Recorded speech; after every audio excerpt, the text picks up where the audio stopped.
Kung Aries ang zodiac sign mo, makinig ka muna. Dahil magre-real talk lang tayo. Bakit nga ba karamihan seem to have an issue with Aries? Hindi yon dahil may ginawa kang mali.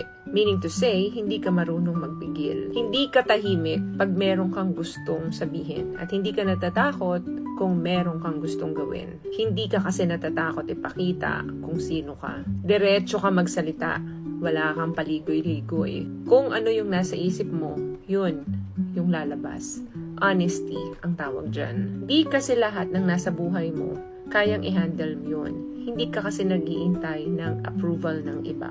Simple lang, kapag gusto mo, gagawin mo. Ayaw mo, aalis ka. Pero para sa iba, nami-misinterpret yun. Parang ang dating is, ang yabang mo, ang tapang mo, kesyo ang bilis mong magalit, ang hirap mong sabayan. Pero okay lang sa'yo yun kahit na gano'n ang tingin nila sa'yo. Kasi hindi ka naman ginawa para mag-adjust sa lahat. Hindi ka taga-sunod, kundi taga-lead ka.